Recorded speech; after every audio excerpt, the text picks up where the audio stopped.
Ok, salut tout le monde, bienvenue sur un autre épisode du Gab Fishing Podcast. Aujourd'hui, on revient sur quoi? On revient sur l'épisode numéro 9 avec Paul Massé de River Hunter Québec sur YouTube. Ben oui, deux YouTubers qui se croisent. Qu'est-ce que ça fait? Ça part à la pêche puis c'est pas trop long. On revient sur les événements de cet épisode. C'est parti!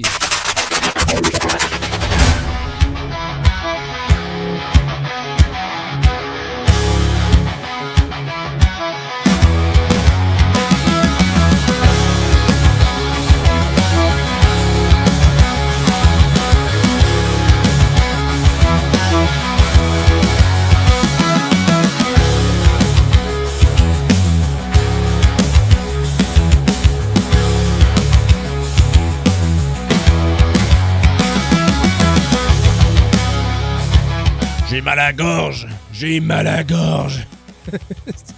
Mon gars, il est encore pogné avec une bébite de garderie, puis j'écope encore une fois ses symptômes grippaux. Fait que, une petite gorgée d'eau pour commencer. 1, 2, 3.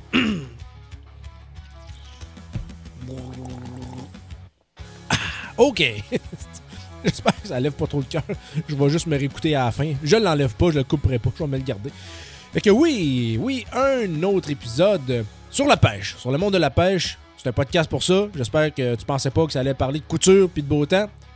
En fait, je parle de beau temps une fois de temps en temps. T'as raison. Oui, mais je parlerai pas de couture, je parle de la pêche aujourd'hui. Et ça sera comme ça, ad vitam aeternam, sur ce podcast.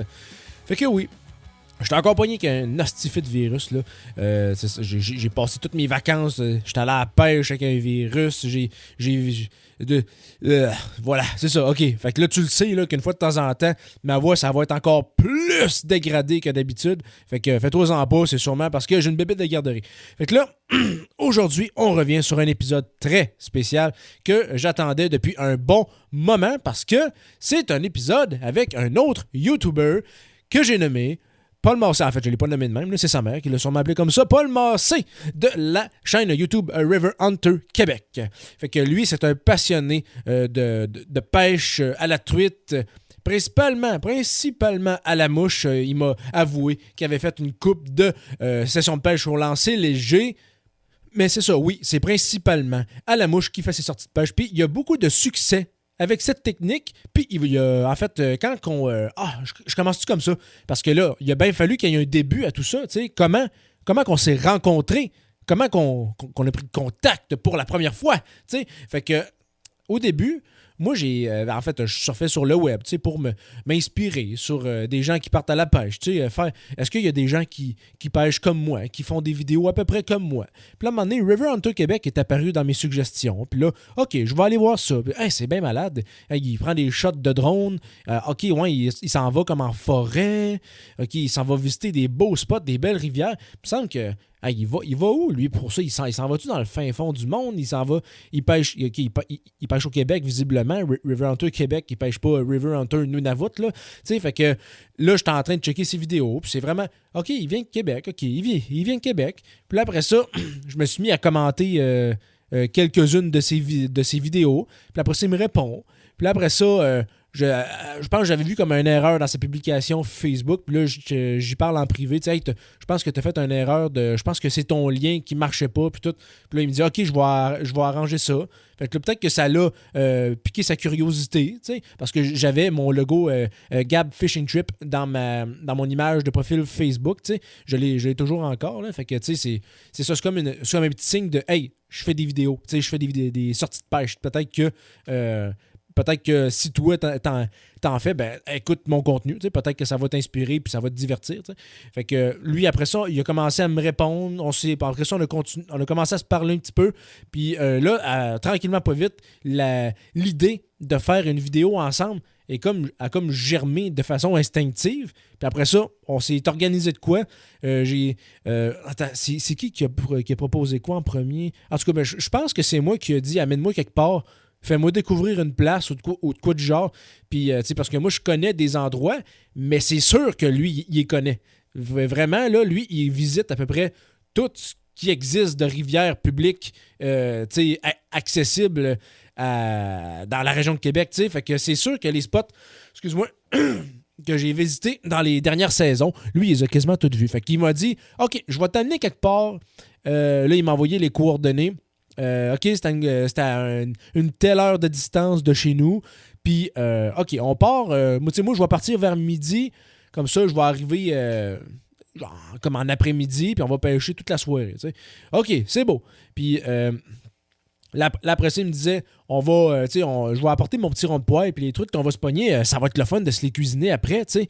Ça va être bon, ça va être du cooking sur place, tu sais. Fait que oui, je fais crise de bonne idée. Ben oui, let's go, apporte ça. Let's go, on y va. Fait que là, on est parti. Puis, on est arrivé sur le lieu, mais juste avant de raconter l'événement, il faut que je te fasse un petit retour. J'étais en train d'oublier ça. J'ai écrit ça dans mes petites notes. Là. À cette heure, j'ai écrit comme mon ordre du jour sur une feuille de papier parce que sur l'ordinateur, je sais pas, je suis comme moins inspiré. Les idées, ça pique moins ma créativité pour t'en parler quand j'écris ça à l'ordinateur. Fait que quand je le mets à mitaine sur une feuille de papier, on dirait que les événements jaillissent un petit peu plus naturellement. Fait que là, dans le fond, je veux faire un petit retour avant sur ce que je fais depuis quelques vidéos sur YouTube, là, la diffusion en live premiere. Ça, là, c'est vraiment le fun. C'est comme... c'est ça, c'est une diffusion une vidéo que j'ai montée, que j'ai préparée, prête à la publication.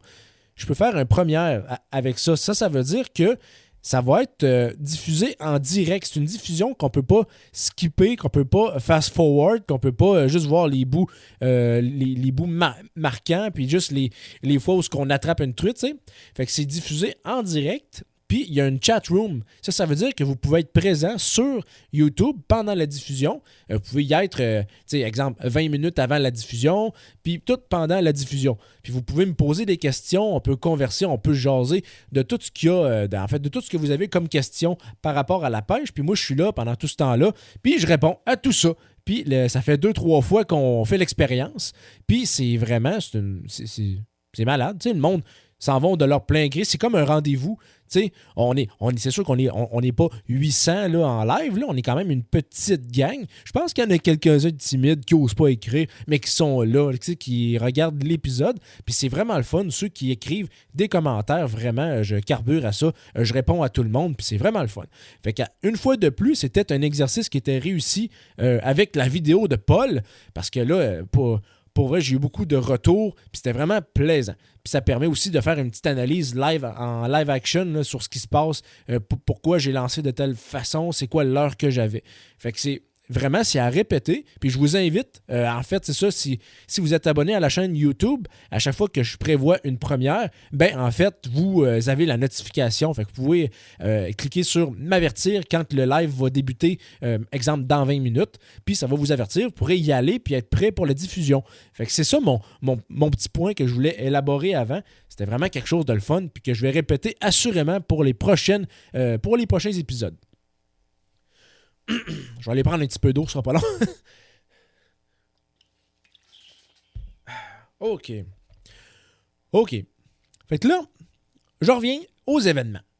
Ah non, OK, là, mon gars vient de se réveiller de sa sieste. Ah, OK. Fait que son petit dodo est terminé. Fait que ce que je fais, je m'en vais une petite pause. Je pense que ça paraîtra même pas dans le montage que ça va faire 5 heures que j'aurais pas tourné l'autre partie du podcast. Fait que je m'en vais prendre soin de mon gars. Je vous reviens dans quelques instants. C'est parti! Bonjour, bienvenue à la pourvoirie Pupantoute. Nous avons 3 lacs à disposition. Nous avons le l'acoustique, le lac Crise de Pep et le Lacoste. Tous nos poissons ont des petits parasites, mais on ne le vous dira pas.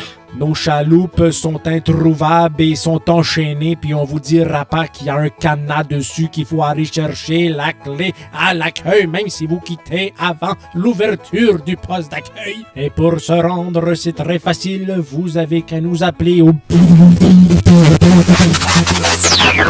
Salut ma gang de vous autres. Hey, merci d'avoir cliqué sur un épisode du Gab Fishing Podcast. C'est vraiment, ça me fait chaud au cœur. Merci beaucoup. J'ai juste une chose à te dire. Ça fait minimum 2 semaines que c'est déjà sorti. C'est déjà en ligne ce que tu viens d'écouter depuis un bon moment. Si tu veux écouter les épisodes de podcast aussitôt qu'ils sont en ligne, allez vous abonner sur la plateforme Patreon. Recherchez Gab Fishing Trip dans la barre de recherche et le tour est joué. Vous n'aurez qu'à cliquer sur les épisodes que vous voulez. Vous pouvez même les télécharger pour les écouter hors ligne. Des invités, des entrevues, des anecdotes, des histoires de pêche, en voulez-vous, vous en aurez. Pour me trouver, c'est Gab Fishing Trip sur Patreon. Je vous attends.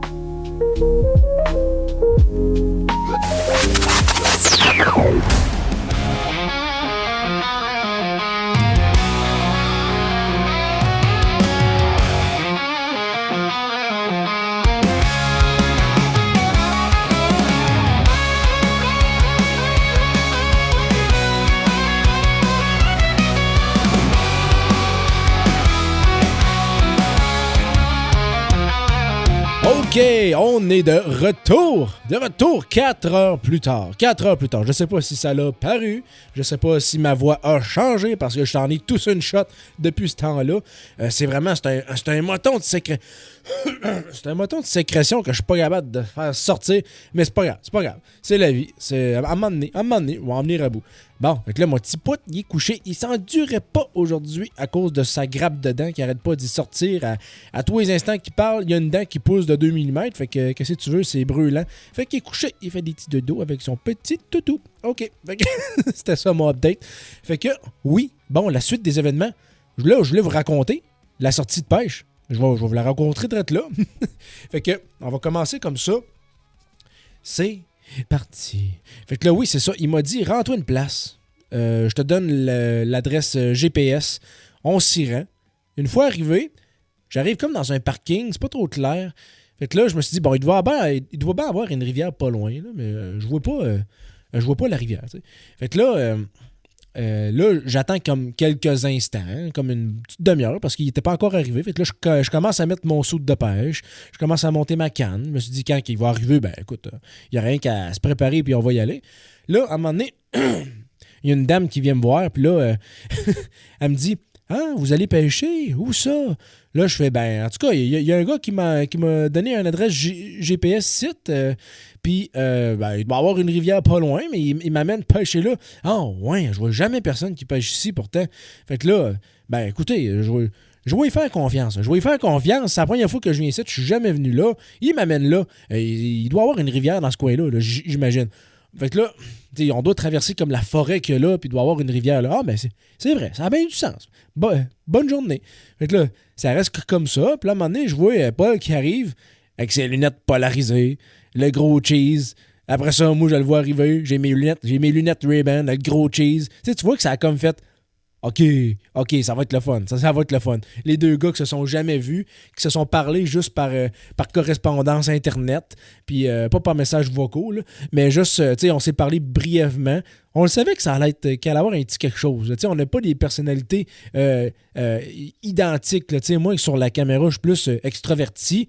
Puis Paul, il est plus introverti. C'est ça. Il trouve qu'il manque de conversation. Puis moi, Chris, je trouve que je parle tout le temps. Fait que des fois, j'ai de la misère à me faire ma gueule. Puis lui, ça serait l'inverse. Il trouve peut-être qu'il devrait l'ouvrir ou peut-être parler un peu plus. Bref, je pourrais même y poser comme question. Si j'ai réussi à le recevoir un jour sur le podcast, il va pouvoir nous en parler plus clairement sur qu'est-ce qu'il aimerait dans son idéal, dans ses vidéos YouTube de tournage. Fait que là, on était... bon, vrai, je pense que je m'en sortirai jamais, mais je vais le finir pareil, cet épisode-là. Je vais le finir pareil. Fait que là, il arrive. Puis là, il me dit, ouais, je vais aller me pogner un petit snack. Puis, ouais, on va aller à la place. Là, je fais, ah, c'est pas ici la place? Non, c'est à genre 10 minutes. OK. Fait que là, je remballe ma canne à pêche. Fait que là, il va se pogner de quoi? Après ça, on se rend dans une place vraiment, ça ressemble à rien. Vraiment, ça ne ressemble à rien. C'est vraiment au milieu de nulle part. L'air est dégagé. J'essaie de ne pas vous donner trop d'indices, là, mais l'air est dégagé. À perte de vue. Y a-t-il une rivière ici? Là, il va-tu me gonner dans le champ et il va repartir après avec mon stock? Fait que là, je ne sais pas. Fait que là, on met nos équipements de pêche. Après ça, OK, on y va. Fait que là, on marche comme 10-15 minutes. On arrive comme à une espèce de pont. Puis là, on descend. Puis on va... c'est ça, on va là. Fait que là, on arrive dans la rivière, puis pour vrai, la rivière, là j'étais comme, tu m'amènes là, OK. C'est une rivière où il n'y a presque pas d'eau, il n'y a pas de courant non plus, c'est juste des roches uniformément placées dans la rivière, fait que ça fait juste comme un ruissellement d'eau sur un paquet de roches, là, c'est pas vraiment une rivière. Non, tu vas voir plus loin, ça va s'améliorer, il va y avoir vraiment des beaux pools. OK, c'est bon, parfait. Fait que là, on marche pendant comme 15 minutes, puis c'est là qu'on arrive au premier pool.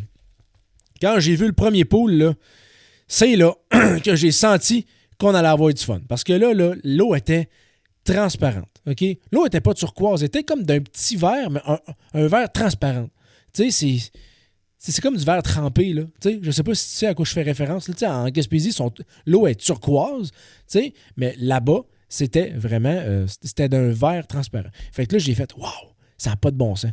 T'sais, on pourrait quasiment se baigner là-dedans. On cancelle la pêche, on va saucer vu qu'il fait genre 26. Mais non. On a quand même préféré pêcher à la mouche. Fait que là, lui, il commençait à la mouche sèche, puis moi, je commençais à la mouche noyée.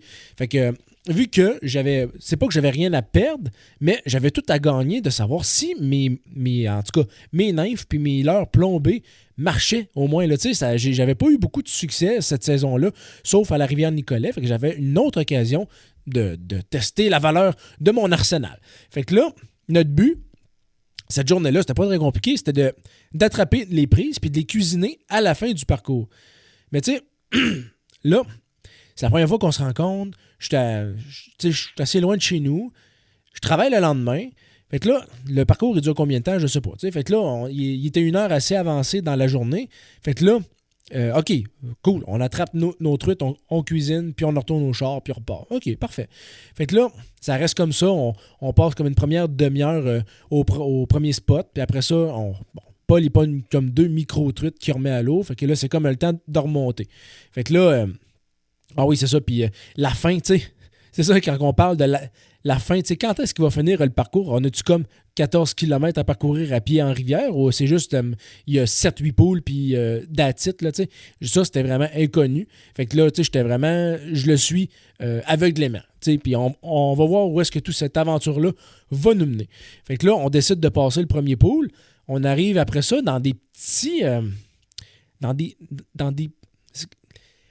comment je te dirais bien ça? La rivière se rétrécit et devient abritée par les arbres. Puis là, le soleil plombait dans le premier spot, mais là, le soleil plombe un peu moins. Fait que là, on voit un petit peu plus de contraste, puis on voit vraiment la qualité puis la beauté des poules dans lesquelles il m'a amené. Là. L'eau, elle demeure transparente. On voit toutes les roches en détail dans le fond de l'eau. Il y a des cachettes partout pour la truite. Puis là, dès qu'on avait comme un pressentiment qu'il allait avoir une truite là, on s'essaye, puis ça marchait, là. Ça marchait, c'était inimaginable. Pour vrai, là, tu sais, je voyais comme une espèce de roche en cap l'autre côté de la rivière, puis il y avait maximum 1,5 pied. Tu sais, puis tu voyais que c'était comme une grotte. Tu sais, qu'il y avait vraiment de l'ombrage, puis que le pool se poursuivait à l'intérieur du rocher en cap. Fait qu'on lançait, moi je lançais ma nymphe là-dedans. C'était pas trop long, tu vas le voir dans la vidéo, là, c'est déjà sorti sur YouTube depuis un petit moment. Là. Va voir ça, tu vas comprendre exactement qu'est-ce que je veux en venir. J'aurais pu faire cette vidéo-là en format vidéo. Je veux dire, ce podcast-là en format vidéo, mais c'est pour vrai, le montage, je vais vraiment mettre l'accent sur les épisodes, le reste des épisodes qui restent à sortir pour la saison 2024. Je vais m'en tenir à l'audio pour ce coup-là. Mais c'est ça. Fait que là, la qualité des poules, l'eau était quand même assez fraîche, même parce que là, il y avait comme de l'ombrage toute la journée à cause des arbres dans cette portion de rivière-là. Fait un lançait une truite, un autre lançait une autre truite, ça n'arrêtait pas.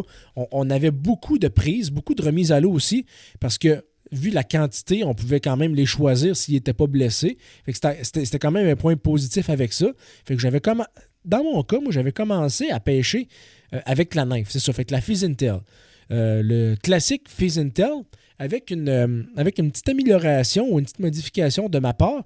Le dos qui mène à la bille, qui, en fait, quand vous connaissez la Fish-N-Tail, vous savez qu'on fait comme un repli de poil sur sa tête pour faire comme une espèce d'arrondissement. Là. Si vous sortez les images de la Fish-N-Tail, vous allez comprendre probablement tout de suite, à moins que mon exemple était crissement pas clair.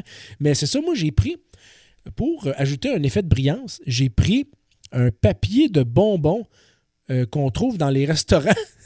Dans les restaurants, je vais dire restaurant asiatique parce que la personne qui me les a refilés les a pris dans un restaurant asiatique. Fait que l'espèce de bonbons que ce magasin-là offrait, l'emballage est l'emballage d'une couleur parfaite. Dans le sens que la couleur de cet emballage-là imite à la perfection l'espèce de vert mouche à marde, là. L'espèce de mauve, vert, blanc, bleu, là, un peu diffus. Tu sais, comme quand tu vois du gaz dans de l'eau, là, il y a comme une espèce de réfléchissement de couleur. Ce papier-là imite ça à la perfection. Fait que c'est hyper brillant. Puis, ça imite vraiment une couleur d'insecte. comme les mouches à marde, puis je connais une couple, en tout cas, le nom est vraiment pas scientifique, mais il y a une couple de bébites à patates qui ont l'air métallique, bleu, vert, flash, là, tu sais. Je sais pas si tu vois le genre, là. Moi, quand je suis dans la nature, j'en vois souvent. Puis il y a aussi, il y a des petits scarabées qui me font penser à ça. Fait que, tu sais, c'était vraiment une couleur qui imitait des insectes. Fait que j'ai décidé de prendre une bandelette puis de mettre ça sur la tête de ma Pheasantail pour recouvrir mon poil de chevreuil puis mon poil de faisan. Fait que ça a quand même fait une imitation brillante puis ça marchait tout le temps. Je lançais, à chaque fois, j'avais un lancer, tu sais, je veux dire, l'eau était claire. Je garochais ma Pheasantail, elle calait jusque dans le fond. Puis je voyais la truite qui décollait. Tu voyais vraiment comme un missile noir sous l'eau. Ça pogne le leurre, puis ça va se recacher. Fait que tu sais, c'était vraiment facile de pêcher dans cette rivière-là avec ces leurres-là. Fait que c'était vraiment un point positif. Puis Paul, lui, il pêchait à la mouche sèche. Des fois, il pêchait avec... attends un peu. Il y allait avec une parachute, puis avec une Adam. Des fois, il y allait avec une... En fait, moi, je connais pas le nom de cette mouche-là, mais ça imite une stonefly. C'est un poil grizzly à la tête, puis c'est comme un agencement de plumes de dinde après ça, en arrière brun. C'est vraiment... Ça imite un insecte avec une espèce de carapace là, ou des ailes sur le dos. Fait que c'est vraiment pas de quoi de clair, mais ça marchait tout le temps. À chaque fois qu'il lançait, il te sortait une truite, puis quand, exemple, Paul commence à lancer... il réussit comme à en piquer une sans la ferrer. Ben là, il décidait de se rétracter. Puis après ça, il me disait « Essaye-toi, je pense que je l'ai piqué. Tu sais, on va essayer d'aller la chercher d'une autre façon. » Fait que moi, ben finalement, je lance ma nymphe. C'était-tu la même truite? C'était-tu pas la même truite? Je le sais pas. On le saura probablement pas, mais je ferais une truite dans le même pool, à la même place. Fait que c'était vraiment assez paradisiaque comme endroit. Assez paradisiaque, assez facile. Accessibilité facile aussi. Fait que on pourrait quasiment dire que c'est une rivière école. Je ne sais pas s'il ensemençait cette rivière-là à la fête de la pêche. Je ne sais pas s'il ensemence toutes les vierges de rivière à la fête à la fête de la pêche au Québec, mais il m'avait dit que c'était pas étonnant qu'on puisse se retrouver de la truite ensemencée, mais il y a quand même beaucoup d'indigènes. Fait que, OK, nice. On va avoir bien du fun parce qu'il y avait de la truite là-dedans. Puis, le trajet, il me disait, après 2 heures de temps, on n'est pas rendu à moitié du parcours. Je fais, oh, on n'est pas à moitié. OK, il en reste un bon bout, là. Fait que là, si... après un peu, où c'est que je suis rendu, moi, avec tout ça, là? OK. Puis là, plus qu'on avançait, plus que les poules, ils grandissaient. Tu sais, les bassins étaient plus gros. Les versants, les petites chutes qui mènent aux poules d'eau étaient plus imposants. C'était rendu du gros, on va dire du moyen calibre de ruisseau. Là, il y a quand même des bons bassins qui allaient jusqu'à 2-3 pieds, des fois 4 pieds de profondeur à l'œil. Là. Fait que c'était pas mal plus profond de ce qu'on avait parce qu'avant, ça dépassait pas le 1,5 pied. Puis, dans le courant principal, c'était plus... dans le milieu du ruisseau ou de la rivière, c'était comme un ruissellement de roche, mais les poules étaient plus sur les côtés, sur les rives. Fait qu'il fallait choisir son côté comme il faut pour lancer. Puis, je sais pas si tu as vu comme aux 3/4 de ma vidéo. Puis, on le voit aussi dans l'intro de Paul, parce que Paul il a sorti une vidéo sur cette rivière-là avec moi. Fait qu'on a sorti 2 vidéos sur la même session de pêche. C'est quand même assez intéressant de voir les 2 vidéos parce qu'il y a des angles de vue différents. Il y a des truites que vous n'avez pas vues dans la mienne qui sont dans la sienne et vice-versa. Puis aussi, ce qui se passe, c'est que plus qu'on avançait aussi dans la session de pêche, plus la noirceur apparaissait. Tu sais, je veux dire, on n'était pas dans le prime du soleil là, en soirée. Les nuits commençaient déjà à s'allonger. Tu sais, on était dans les débuts. Fait que là, il était peut-être... il était quelle heure? Il était peut-être 8 heures, je veux dire 20 heures le soir. Là, ça commençait à être sombre. Puis là, moi, je commençais à manquer de batterie puis à manquer de carte mémoire. Fait qu'à un moment donné, j'ai décidé de canceller le tournage vu qu'on avait tellement attrapé de truites. Là, je pouvais pas croire que j'avais pas assez de shooting puis de footing pour faire un épisode qui avait de l'allure. Fait que là, j'ai dit à Paul, moi, je vais arrêter de filmer. Je vais me concentrer sur la pêche puis pas de perdre en marchant parce qu'il commençait à faire noir. Fait que lui, il a tout filmé le reste de la session de pêche. J'ai comme arrêté de filmer aux 3/4 ou plus aux 3/4. Fait que vous irez voir sa vidéo si vous voulez observer la capture des dernières truites. Puis moi, je pense que pitcher la luminosité parce que dans sa vidéo, on voit super bien, comme s'il était à 5-6 heures le soir, mais en réalité, on voyait presque rien. Fait que c'est assez... ça va vous donner une idée, là, mais on voit quand même super bien les captures des dernières prises en soirée. Puis on a eu la chance, en tout cas, Paul a eu la chance de ferrer la plus grosse truite de ruisseau qui se trouvait entre deux roches. Vraiment, là, il y avait comme une embâcle de bois au milieu de deux grosses roches. Puis la profondeur de l'eau était peut-être 4-5 pieds. Il a lancé une mouche. Ah non, c'est ça. C'est moi qui ai commencé à lancer là-dedans à la nymphe. Puis vu qu'il n'y avait pas de résultat, je l'avais peut-être ferré comme une petite mouche, une petite truite.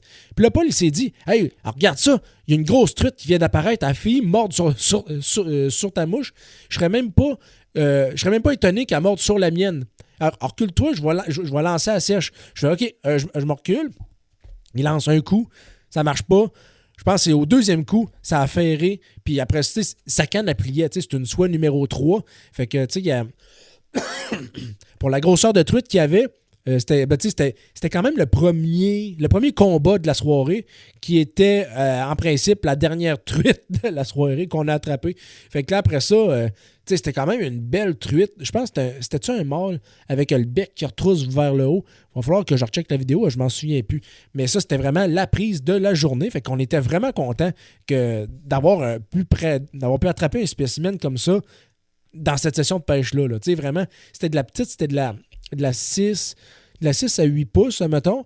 Mais là, c'était une 10 pouces et demi. Fait que c'était quand même assez impressionnant de voir qu'il y avait cette grosseur de truc-là dans ce pool-là. Fait que ça, c'est... En gros, ça, c'est à peu près tout le parcours de pêche que vous avez pu voir. Puis après ça, là, il a commencé à faire fucking noir. Là, il était peut-être 8h45. Il approchait 9h. Puis il était peut-être un peu plus tôt que ça, même, parce que je pense qu'on est reparti, il était 9h30 de cette place-là. Fait que là, on arrive finalement à l'endroit où il voulait me montrer depuis le début. C'était une espèce de beau pool, vraiment, là, assez paradisiaque, que même j'aurais tellement aimé ça, voir ça à la clarté, là, ou même avec juste un petit peu plus de clarté, là, parce qu'on arrive à l'endroit tant promis. Tu sais, vu qu'on ça mordait partout, on s'est arrêté partout, fait qu'on a perdu vraiment du temps. On arrive là. Gab, c'est là que je voulais te montrer depuis le début. Là, je check. Là, je fais... Voyons, qu'est-ce que c'est? Joué à peine. Je pense que c'était une chute qu'il voulait me montrer ou de quoi de genre. Mais c'est ça, c'était vraiment... je voyais...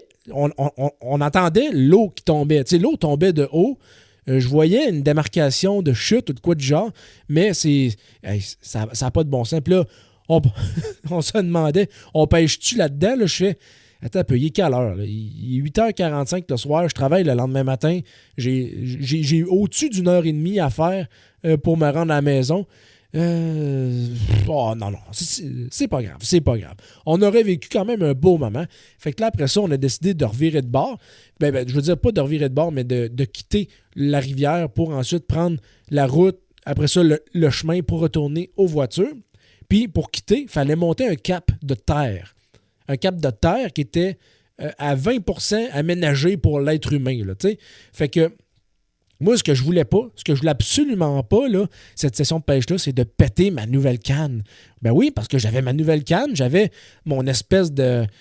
j'avais ma Guideline Stoke numéro 5. C'était la première fois que je m'en servais pour vrai dans un milieu de pêche. Là, je voulais pas la péter, Fait que là, ce que j'ai fait, c'est que je l'ai démontée en 4 morceaux pour qu'elle soit moins longue à traîner. Fait que j'avais mon tapon de rod dans ma main, puis j'avais mis mon moulinet dans mon sac. Fait que, tu sais, au moins, si je perds de quoi, ça va vraiment être de ma faute, là, parce que là, j'ai au moins enlevé le moulinet, puis j'ai tout décomposé à la canne. Fait que si je perds de quoi, c'est parce que je tombe à terre, puis je les échappe toutes, tu sais. Je vais prendre une petite gorgée de thé. Ça sera pas très long.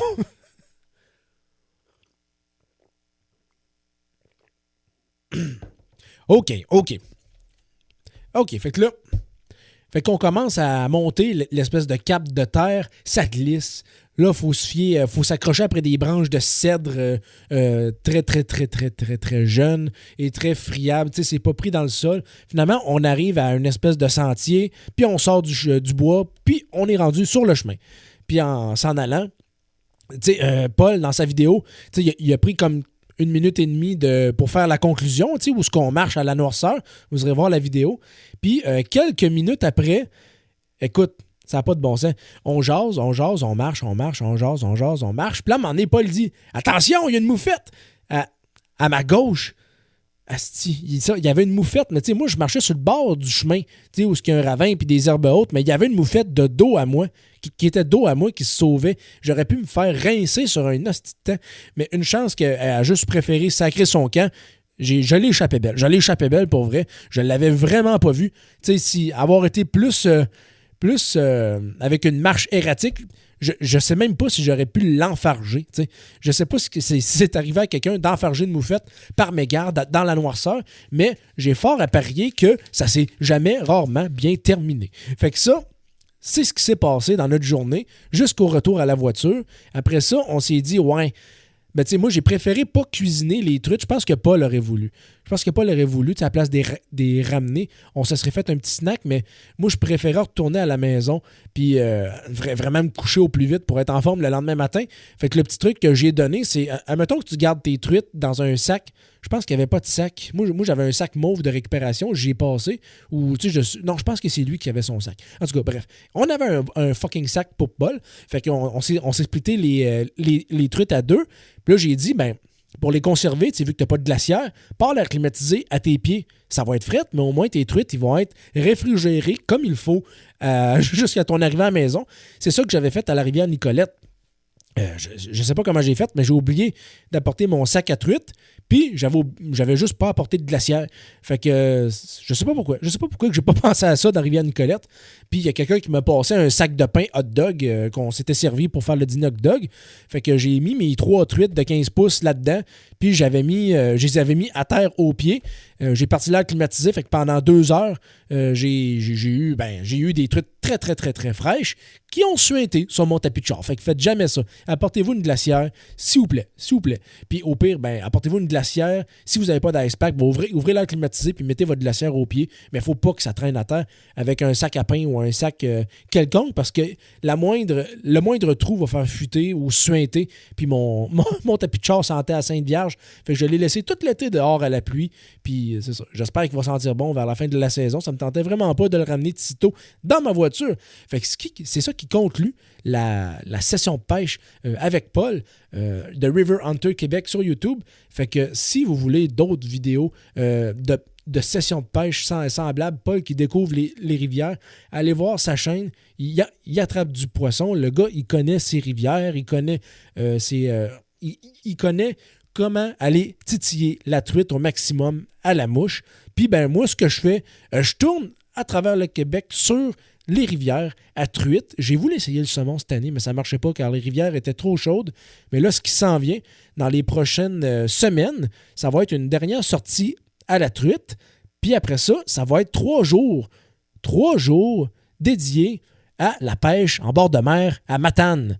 Oui, c'est la première fois que je le dis, que je l'annonce, c'est dans cet épisode-là. Fait que si vous écoutez ça en ce moment, vous allez savoir à l'avance qu'il y a 3 vidéos dédiées à la pêche au maquereau et au bar rayé en Gaspésie à Matane.